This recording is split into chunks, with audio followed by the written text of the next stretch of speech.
Welcome to NSTV. నేను రాజీవ్. ముందుగా headlines చూద్దాం. వైఎస్ఆర్సీపీ ఆధ్వర్యంలో పెరిగిన పెట్రోల్, డీజిల్ ధరలకు నిరసనగా పలమనేరు పట్టణంలో భారీ ర్యాలీ మరియు ధర్నా కార్యక్రమం నిర్వహించారు. వెంకటేష్ గౌడ్ ఆధ్వర్యంలో జరిగిన ఈ కార్యక్రమం పలమనేరు సిల్క్ ఫామ్ వద్ద ప్రారంభమై భారీ ర్యాలీగా కొనసాగుతూ ఆర్డీఓ కార్యాలయం వరకు చేరుకుంది. అనంతరం అధికారులకు వినతి పత్రం సమర్పించారు. ఈ సందర్భంగా వెంకటేష్ గౌడ్ మాట్లాడుతూ ఎన్నికల ముందు పెట్రోల్, డీజిల్ ధరలు తగ్గిస్తామని హామీ ఇచ్చిన ప్రభుత్వం ప్రస్తుతం ప్రజలపై అదనపు భారం మోపుతుందని విమర్శించారు.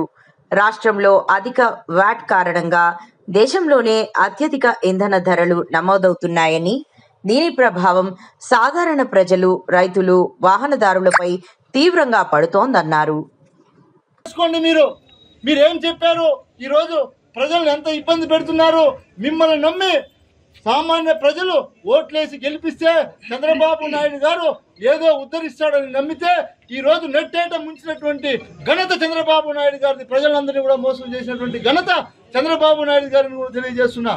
ఖచ్చితంగా వైఎస్ఆర్ కాంగ్రెస్ పార్టీ తరఫున మేమందరం డిమాండ్ చేస్తున్నాం. ఏదైతే మేనిఫెస్టో పెట్టారో వాటిని పూర్తి స్థాయిలో అమలు పరచాలి. ఈ నిత్యావసర వస్తువులన్నీ కూడా రేట్లు తగ్గించాలి. ఇది మా వైఎస్ఆర్ కాంగ్రెస్ పార్టీ డిమాండ్ గా మేము ఈ రోజు ఆర్డీఓ గారికి వినతి పత్రం అందించాం. రాష్ట్ర ప్రభుత్వం రావాలి, దిగొచ్చి నిత్య అవసర సరుకులతో పాటు డీజిల్, గ్యాస్, పెట్రోల్ కూడా తగ్గించి మీరందరూ కూడా ప్రజలకు మంచి చేయాలని మేము కోరుకుంటా ఉన్నాం.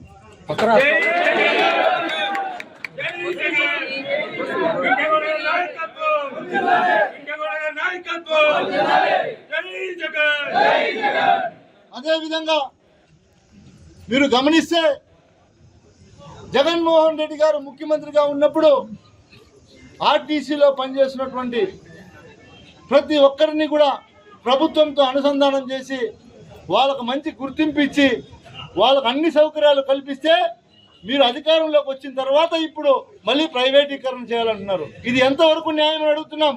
వాళ్ళ పరిస్థితి ఏం కావాలా? ప్రభుత్వ ఉద్యోగులుగా ఉన్నటువంటి ఆర్టీసీ సంస్థను ఎవరు ఆదుకుంటారని అడుగుతున్నాను. ప్రభుత్వం బాధ్యత, ప్రభుత్వం వీటన్నిటినీ కూడా వెనక్కి తీసుకోవాలని కూడా మేము డిమాండ్ చేస్తున్నామని కూడా తెలియజేస్తా ఉన్నాం.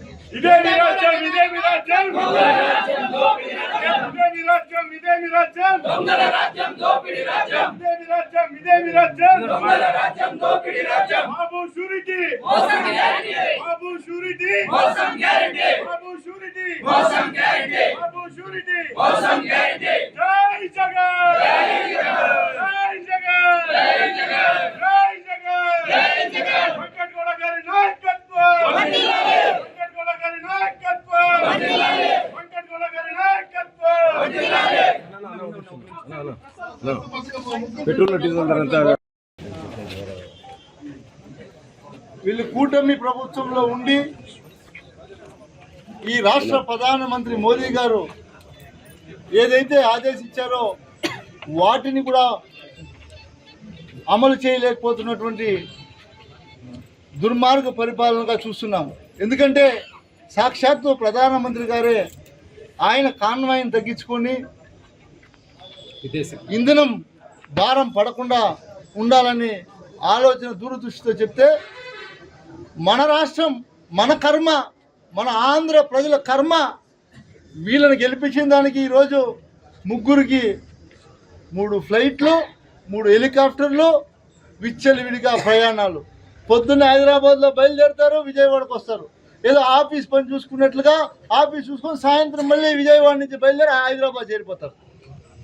ప్రజాధనాన్ని దుర్వినియోగం చేస్తున్నారు. ప్రతిదీ కూడా లెక్కలు చూపిస్తున్నారు. ప్రతిదీ కూడా లెక్కల్లో తెలుస్తున్నాయి. ఎవరు ఎంత ఖర్చు పెడుతున్నారు, ఎవరెవరు ఎన్ని విమానాలు వాడుతున్నారు, ఎన్ని చాపర్లు వాడుతున్నారు. 3 వ్యక్తులకు 3 ప్రత్యేక విమానాలు అవసరమా? 3 ప్రత్యేక చాపర్లు అవసరమా? పోనీ ఈ రాష్ట్ర ప్రజలకు మీరు ఇచ్చినటువంటి మేనిఫెస్టోలో మీరు చేసింది ఏంటి? ఇచ్చినటువంటి మేనిఫెస్టోలో పొందుపరిచిన అంశాల గురించి మీరు ఏదైనా ఆలోచిస్తున్నారా? మీరు ప్రజల మీద ఇంత భారం మోపి మీరు జల్సాలు చేస్తున్నారు కదా, వీటికన్నిటికీ కూడా మీరు ఏం సమాధానం చెప్తారని కూడా అడుగుతున్నాం. మేము ఖచ్చితంగా ఒకటి మేము మిమ్మల్ని కోరుకుంటున్నాం. మీరు చెప్పినటువంటివి చేయకపోగా ఈరోజు ఈ ఆంధ్ర రాష్ట్రంలో మీరు తెలంగాణలో జలసాలు చేస్తే పర్వాలేదు, అక్కడ ఉండి అక్కడే ఉంటే, ఈ ఆంధ్ర రాష్ట్ర ప్రజలతో రాజకీయాలు చేసి వాళ్ళ నెత్తిన భారం మోపి మీరు తెలంగాణలో జలసాలు చేయడం కరెక్ట్ కాదని కూడా మేము తెలియజేస్తున్నాం. ఇప్పటికైనా దిగొచ్చి ఖచ్చితంగా ఆంధ్ర ప్రజలకు క్షమాపణ చెప్పాలని మేము కోరుకుంటూ ఉన్నాం.